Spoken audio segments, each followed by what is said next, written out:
네, 안녕하세요. 마크로자인 박건일입니다. 금일 웨비나에서는 에피지노믹 연구에 많이 활용되고 있는 에이텍 시퀀싱에 대해서 소개해드리고자 합니다. 네, 금일 발표 순서는 인트로덕션과 마크로젠 에이텍 시퀀싱, 그리고 바이오 인포메틱스 어나리시스의 순서로 진행하겠습니다. 먼저 인트로덕션입니다. 에이텍 시퀀싱을 설명을 위해 가장 많이 보여드리는 이제 예시입니다. 이제 에피제네틱스 연구에서 화면에 보시는 것처럼 일란성 쌍둥이는 태어날 때 서로 동일한 유전자를 노란색으로 가지고 있게 됩니다. 그런데 이제 시간이 흘러 노년이 되면서 이 쌍둥이 유전자를 다시 확인해 보면 보시는 것처럼 녹색과 붉은색으로 서로 다른 패턴을 가지는 것을 볼 수가 있습니다. 이처럼 DNA가 처음엔 동일한 염기 서열을 가지고 있었으나 시간이 지남에 따라 이 유전자들 발현이 달라지는 양상을 연구하는 것이 후속 유전학이라고 합니다. 이런 후속 유전학의 조절 메커니즘은 크게 DNA 메틸레이션, 그리고 히스톤 모디피케이션, 마이크로 RNA에 의한 RNA 전사 조절이 있습니다.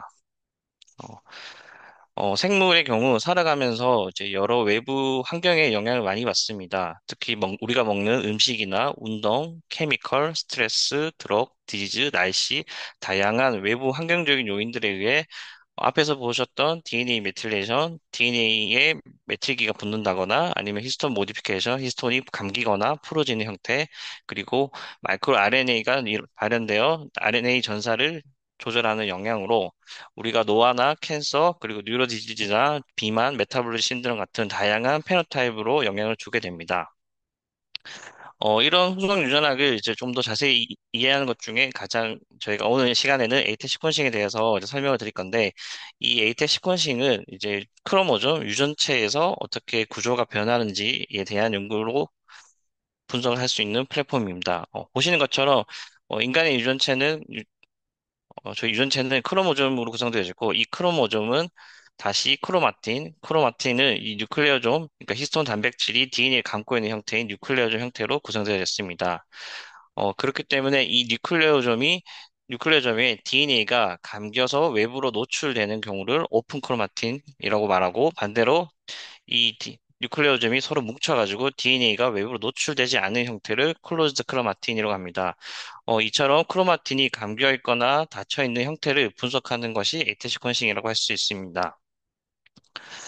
어, 이렇 에이테 시퀀싱을 왜 구조적인 역할을 보여야 한다면, 진핵 생물의 경우에는 이제 다음과 같은 유전자 구조를 띠고 있습니다. 5' 앞쪽에 예, 업스트림 인핸서, 그리고 프로모터 리전 타타박스, 그리고 5' UTR, 코딩 리전, 그리고 이제 3' UTR 이런 구조로 구성되어져 있는데, 진핵 생물에서 크로마틴이 보시는 것처럼 이렇게 닫혀 있는 경우가 되면은 이런 부분들이 노출되지 않기 때문에 전사가 일어나지 않게 되고, 반대로 이 이런 부분들 그 DNA가 크로마틴이 이제 뉴클레오즘이 풀려 있는 오픈 크로마틴 형태가 되게 되면은 이런 부분들이 외부로 유출되게 되며 DNA가 루프 구조로 꺾이면서 앞쪽에 있던 프로모터 리즌과 뒤쪽에 있던 인해서 이런 것들이 이제 서로 인접할 수가 있게 되고, 여기에 이제 트랜스크립션 팩터나 폴리머레이즈 코팩터, 메디에이터 단백질 등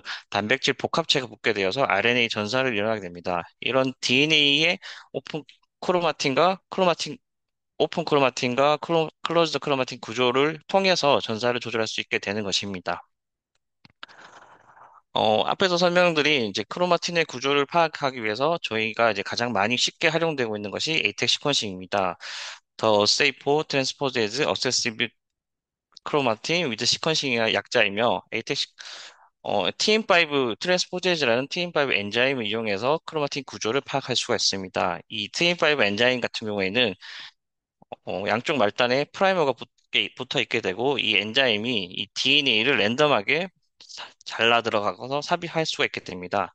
그렇게 됐을 때 이 엔자임으로 인해서 이 잘려지는 영역들, DNA 프래그먼트가 만들어지고, 이 부분들을 분석을 통해 가지고 오픈 크로마틴이 어떤 형태로 되어져 있는지 구조를 파악하실 수가 있게 됩니다. 그래서 에이텍 시퀀싱 연구를 통해서 크로마틴 어세시빌리티나 진 레귤레이션, 트랜스크립션 팩터 바인딩 어나리시스, 뉴클레오즘 매핑, 그리고 노블 인해서 팩터 아이덴티피케이션, 그리고 새로운 바이오마커 디스커버리 등에 활용하실 수가 있습니다. 그러면 이러한 에이텍 시퀀싱을 저희 마크로젠에서는 어떻게 서비스하고 있는지 소개해 드리겠습니다. 저희 마크로젠에서는 크게 벌크 에이텍 시퀀싱, 그리고 싱글셀 에이텍 시퀀싱, 그리고 RNA와 에이텍을 동시에 볼 수 있는 싱글셀 멀티움 세 가지로 서비스를 하고 있습니다. 네. 어, 에이텍 시퀀싱의 프로세스는 대략적으로 다음과 같습니다. 샘플을 먼저 보내주시고 그 샘플을 저희가 확인을 하고 TM5 엔자임 처리하는 샘플 프랩 단계를 거치게 되고요. 그러고 나서 라이브러리를 제작하고 그 생성된 라이브러리로 시퀀싱을 해서 데이터 분석 단계로 진행되고 있습니다. 네. 먼저 샘플을 보내주실 때 에이텍 시퀀싱의 경우는 이제 세포나 조직으로 보내주실 수가 있습니다. 세포의 경우는 프레시셀이나 프로즌셀 모두 다 가능하시고요. 그래서 이 세포를 보내주시면 저희가 여기 세포에서 핵분리를 해서 진행할 수가 있습니다. 세포를 보내주실 때는 세포수를 넉넉하게 5 곱하기 15승계 이상 세포를 보내주시고 바이오빌리티는 높은 수준으로 보내주시는 것을 권장드리고 있습니다. 조직으로 보내주시는 경우에는 프레시 티슈나 프로즌 티슈 모두 가능하며 조직의 경우 대략적으로 200mg 정도 보내드린 것을 권장드리고 있고요. 프레시 티슈의 경우에는 티슈 스토리지 버퍼에 넣어서 보내주시면 됩니다. 이렇게 조직으로 보내주시는 경우에는 저희가 자동화 장비인 싱글레이터 백으로 핵 분리를 해드리고 있습니다. 이렇게 세포나 조직에서 분리된 핵은 이제 저희가 AOPI 형광으로 염색을 하거나 아니면 트리판 블루 염색을 해가지고 핵을 카운트하게 되고요. 그리고 추가적으로 트리판 블루 염색해서 현미경으로 핵의 몰폴로지를 한 번 더 체크를 하게 됩니다. 그렇게 했을 때 핵이 보시는 것처럼 이제 인텐트하게 동그랗게 잘 분리가 되어서 유지가 되어졌는지 아니면 너무 과하게 분리가 되어 핵이 터졌는지 혹은 세포 상태에서 분리가 되지 않았는지 이런 부분들까지 확인을 할 수가 있고요. 그리고 QC 결과에 따라서 뭐 백그라운드나 이런 것들이 핵 외의 것들이 많은 경우라면 저희가 추가적으로 포컬 그레이디యం트 실험으로 퀄리티를 개선해 드리고 있습니다. 이렇게 핵분리가 끝난 다음에 이제 앞에서 말씀드린 것처럼 TM5 트랜스포즈 엔자임을 처리하게 되고요. 이 TM5에 대해 좀 자세히 설명드리면 TM5는 이제 호모다이머로서 하나의 엔자임 기능을 가지게 됩니다. 그리고 각각의 서로 다른 프라이머들이 랜덤하게 붙어서 TM5에 붙게 되고요. 이 TM5를 처리를 하게 되면 이 TM5가 DNA 붙어서 이 오픈된 영역들을 랜덤하게 잘라 들어가게 됩니다. 그렇게 됐을 때 서로 다른 프라이머가 붙은 경우도 있지만 서로 같은 프라이머가 붙은 프래그먼트 제작되기도 하고요. 이런 과정들은 PCR이나 여러 가지 퓨리피케이션 실험을 통해서 제거를 할 수가 있습니다. 이렇게 제거를 하고 난 다음에 서로 다른 프라이머가 붙은 DNA 프래그먼트들만 가지고 실험을 하시게 됩니다. 그래서 실제로 저희가 실험을 해보면 이 DNA 프래그먼트에 뉴클리오점이 없는 뉴클리오점 프리가 있기도 하고요. 아니면 하나 감겨 있는 모노 형태, 그리고 두 개인 다이 형태, 세 개인 트리 형태 등 다양한 형태의 사이즈로 확인되시는 것을 확인할 수 있습니다. TM5 처리가 끝난 DNA 프래그먼트들을 이제 시퀀싱을 위해서 일루미나 P5 어댑터, P7 어댑터가 붙은 라이브러리 형태를 제작하게 되고요. 이 라이브러리를 가지고 시퀀싱을 진행해서 데이터를 생성하게 됩니다. 네, 보시는 것은 벌크 에이테 시퀀싱의 라이브러리 구조입니다. 네. 그리고 앞에서 저희가 서비스할 수 있는 게 싱글셀 단위로도 에이테 시퀀싱이 가능하다라고 말씀드렸었는데, 싱글셀 에이테 시퀀싱의 경우는 이제 세포가 아닌 TM5가 처리된 핵을 이제 크로미움 장비에 로딩을 해줘가지고 이 크로미움 장비에서 테네스 고유의 젤비드와 핵이 만나서 하나의 잼을 형성하게 되고요. 이렇게 형성된 잼은 싱글셀처럼 싱글 단위로 분석을 하실 수가 있습니다. 그래서 여기에서 보시는 것처럼 그러니까, 잼과 핵이 하나로 이제 쌓여졌을 때 저희가 DNA 프래그먼트를 만들게 되고 이 DNA 프래그먼트를 가지고 라이브러리를 제작할 수가 있게 됩니다. 그래서 테넥스의 경우에는 이 테넥스 바코드가 이제 각각의 세포나 핵마다 부여가 되기 때문에 어떤 핵인지를 이제 아이덴티피케이션을 하실 수가 있습니다.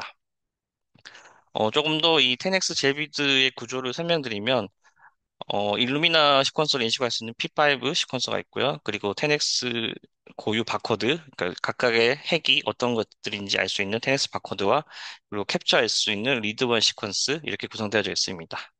네, 마찬가지로 리드원에 이제 DNA 프래그먼트가 붙게 되고 그 붙은 DNA 프래그먼트들만 이제 따로 분리를 하게 되고 이 조각으로 이제 라이브러리를 제작을 해서 마찬가지로 시퀀싱을 하실 수 있습니다.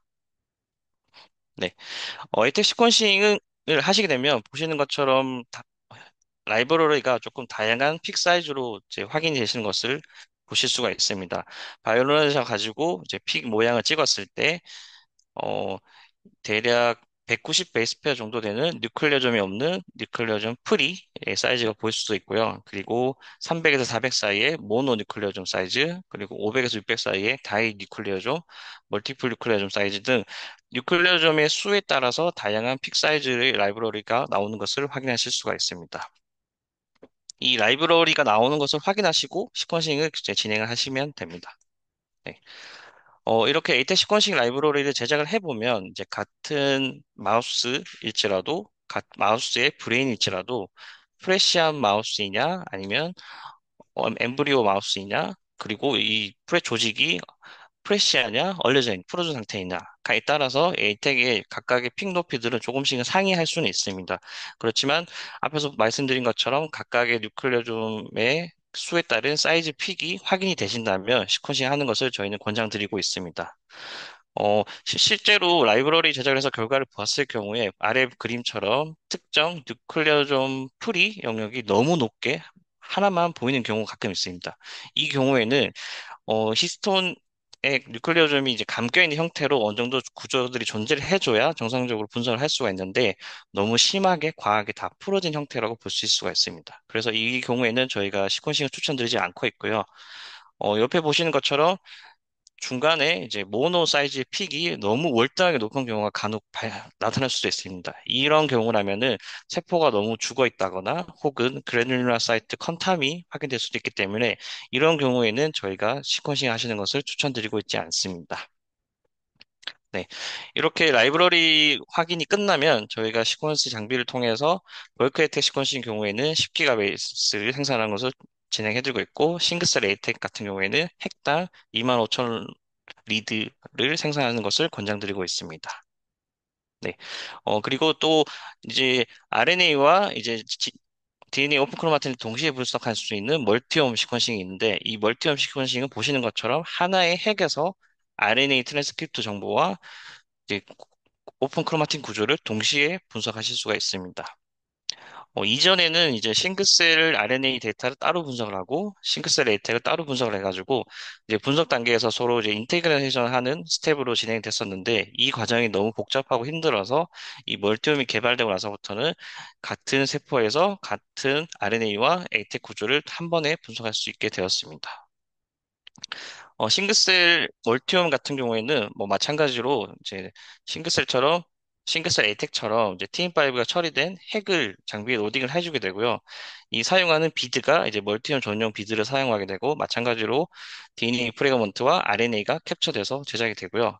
이렇게 나왔을 때 DNA를 가지고는 싱글셀 에이텍 라이브러리를 제작을 하고 이제 캡처된 cDNA, RNA의 경우에는 이제 진스페셜 라이브러리를 제작을 해서 실험을 진행하실 수가 있습니다. 그래서 싱글셀 멀티홈의 젤비들을 좀 더 자세히 설명드리면 보시는 것처럼 같은 비드에서 같은 바코드가 부여가 되고 그렇기 때문에 같은 핵에 있는 ATAC과 같은 핵에 있는 RNA를 동시에 보실 수가 있습니다. 네, 라이브러리 구조는 다음과 같고요. ATAC 구조는 앞에 보셨던 싱글셀 ATAC과 동일하고 이제 RNA 경우에는 뒤쪽에 폴리가 캡처될 수 있는 폴리DT 서열들이 존재하고 있습니다. 네. 이렇게 제작된 라이브러리를 가지고 마찬가지로 앞에서처럼 이제 아이템 라이브러리 제작을 하고 진입해서 라이브 제작을 한 다음에 이제 QC 결과를 보시고 시퀀싱을 하시면 됩니다. 네. 싱글셀 멀티홈의 경우에는 이제 각각 따로 시퀀싱을 진행하셔야 되기 때문에 RNA의 경우에는 핵당 2만 로리드 이상 시퀀싱 하시는 것을 권장드리고 있고요. 에이텍은 마찬가지로 동일하게 2만 5천 로리드로 진행하시면 됩니다. 네. 어, 그리고 이렇게 시퀀싱이 끝나고 나서 저희가 이제 분석을 진행하게 될 텐데, 이제 분석에 대해서는 제가 간략하게 설명을 드리고, 이 다음 세션에서 저희 분석 담당자가 더 상세한 내용을 설명드릴 예정입니다. 에이텍 시퀀싱이 크게 벌크 에이텍 시퀀싱, 싱글셀 에이텍 시퀀싱, 싱글셀 멀티홈 시퀀싱 모두 다 이제 분석이 가능하고, 나오는 데이터는 조금씩은 다를 수는 있습니다. 네.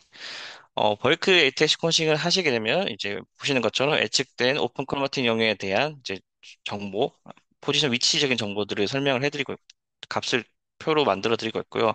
그리고 이 데이터를 통해서 어떤 피처들이 나오는지 그런 예측된 피처들의 디스트리뷰션을 그래프로 제작해서 드리고 있고 각 크로모존별 이제 커버리지 레이트에 대한 패턴들도 제공해 드리고 있고 그리고 IGV나 UCSC, 지노 브라우저 등에서 이제 비주얼라이제이션 해줄 수 있는 폼 형태로 저희가 파일을 드리고 있습니다. 네, 싱글셀 에이텍을 진행하실 경우면 싱글셀 에이텍 같은 경우에는 싱글셀처럼 이제 각각의 셀별로 이제 에이텍에 대한 정보를 받으실 수가 있습니다. 저희는 이제 10X 플랫폼으로 싱글셀 에이텍을 진행하기 때문에 이제 10X 셀렌저 에이텍 분석 파이프라인을 사용하게 되고요. 이렇게 분석을 하시게 되면은 기본적인 웹 서머리와 그리고 루프 브라우저에 활용할 수 있는 CF 파일 형태로 아웃풋을 제공해 드리고 있습니다. 웹 서머리를 간략히 보시면은 이제 실제로 이제 세포 또는 핵이라고 볼 수가 있거든요. 몇 개로 이제 콜링이 되어졌는지, 뭐 에스티메이트 된 셀 넘버가 만 개인지, 그리고 평균적인 리드들은 중간적인 리드는 얼마인지 이런 기본적인 시퀀싱 퀄리티에 대한 정보들을 제공해드리고 있고요. 그리고 딥 마찬가지로 싱글셀처럼 이제 각각의 핵에 대한 이제 유전자 발현 같은 것들을 인해 클러스터링을 묶어서 티스니 또 보실 수가 있고 그리고 뎁스별로도 확인하실 수가 있습니다. 네. 루프 브라우저로 보실 수 있는 시르프 형태로도 드리기 때문에 이 루프 브라우저에 이 시르프 파일을 넣으시면 보시는 것처럼 직접 데이터를 확인하실 수가 있습니다. 그래서 내가 원하는 진들이 어떻게 있는지 이 픽 뷰를 통해 가지고 오픈 크로마틴 영역이 어떻게 구성되어져 있는지 더 자세히 보실 수가 있게 됩니다. 끝으로 이제 멀티옴 분석기 같은 경우에는 이제 동일하게 진행되고 관심 있는 유전자가 오픈 크로마틴 리즌과 다이렉트하게 연결시켜가지고 실제로 셀 타입의 어떤 진스페셜 레벨과 오픈 크로마틴 픽이 동시에 나타나는지를 보실 수가 있습니다. 네, 마찬가지로 웹 서머리 결과를 보여드리고 있고요. 웹 서머리의 경우에는 이제 마찬가지로 세포, 그리고 각각에 대한 유전자에 대한 리드들 정보를 안내해드리고 있고요. 그리고 대략적으로 셀이 잘 분리가 되어져 나왔는지에 대한 데이터도 제공해드리고 있습니다. 싱글스 에이텍처럼 마찬가지로 클러스터링 해서 에이텍 따로, 진스페이션 따로 이렇게 해서 이미지를 제공해드리고 있습니다. 그리고 루프 브라우저에서도 마찬가지로 쓰실 수 있게 형태를 드리기 때문에 이 루프 브라우저에서 동시에 에이텍과 진스페이션에 대한 결과를 보실 수가 있습니다. 네. 지금 마지막으로 지금 실제 멀티홈을 하시게 되면 볼 수 있는 결과이고요. 여기서 보시는 것처럼 링키지 플러스에서 파란색 같은 경우에는 이제 파지티브 코릴레이션 양상을 보이는 것이고 빨간색은 네가티브 코릴레이션이 되어 있는 것입니다. 이렇게 데이터를 직접적으로 보실 수가 있는 게 싱글셀 멀티홈 분석입니다. 네. 이상으로 제 발표를 마치겠습니다. 경청해 주셔서 감사합니다.